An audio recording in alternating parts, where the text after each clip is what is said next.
안녕하세요. 개인 투자자분들의 멘토 프로페서 킹입니다. 4월 16일 기술적 분석이 좋은 모닝 브리핑 출발해 보도록 하겠습니다.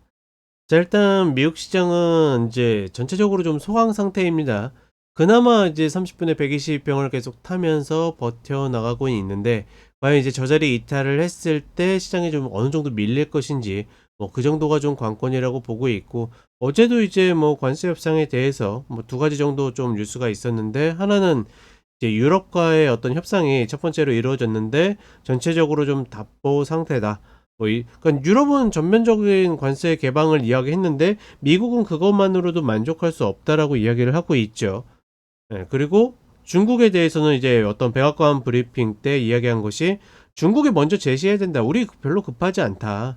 예, 뭐 그냥 이대로 끌고 갈 수 있다. 이런 이야기들을 하면서 시장이 뭐 긍정보다는 좀 부정적인 이야기일 수 있죠. 예, 이런 흐름들 영향을 받으면서 전반적으로 좀 소강 상태에 있다. 그러니까 시장이 또다시 거래량이 굉장히 빈곤해지고 있습니다. 그러니까 이번에 그 관세에 대한 충격이 일어나기 전에 시장이 거래량이 갑자기 급감하면서 선물이 움직이는 대로 막 휘둘린 적이 있죠. 지금 전체적으로 수렴을 하면서, 즉 굉장히 미친듯이 커졌던 변동성이 급격하게 줄어들면서 지금 수렴하고 있는데, 현물 거래량은 다시 굉장히 극악으로 좀 가고 있다라는 거.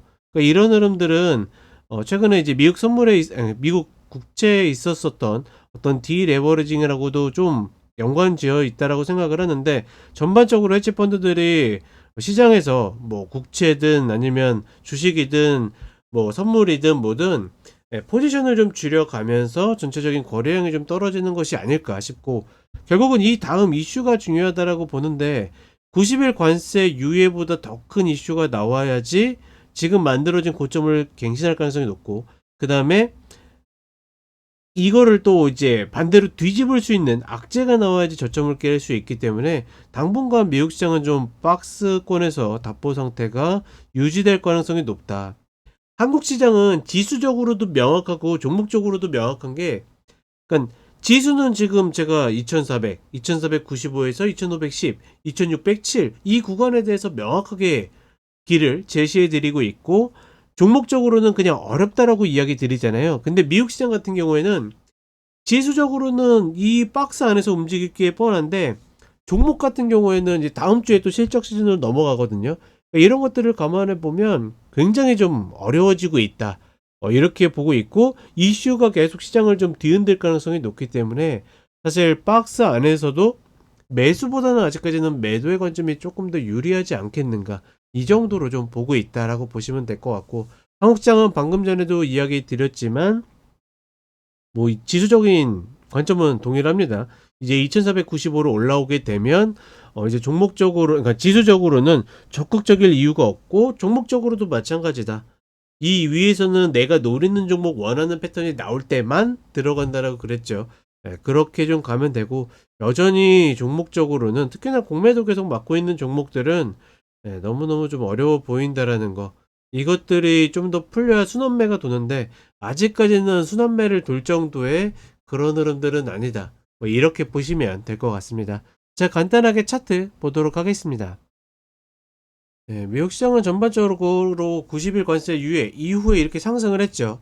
이 고점을 넘기 위해서는 관세에 있어서 특별한 좀 패러다임을 바꿀 만한, 관점을 바꿀 만한 호재가 발생을 해야 되고, 그 다음에 눌렸었던 이 자리가 깨기 위해서는 이때에서 커버한 어떤 호재만큼 뺄 수 있는 악재가 필요하다라는 거. 그러니 이 사이에서 박스가 유지될 가능성이 높은데, 여전히 30분에 120평을 밟고 가고 있기 때문에 위로 좀 수렴하는 흐름이다. 다만 위로 수렴한다 하더라도 이 구간을 넘기는 만만치 않다라고 보고 있고, 다음 주부터 이제 실적 시즌이 시작이 되는데 그 흐름에 따라서 글쎄요, 실적이 아무리 좋다 하더라도 제가 보는 관점에서는 이 구간을 넘기에는 좀 만만치 않다라고 판단하고 있습니다.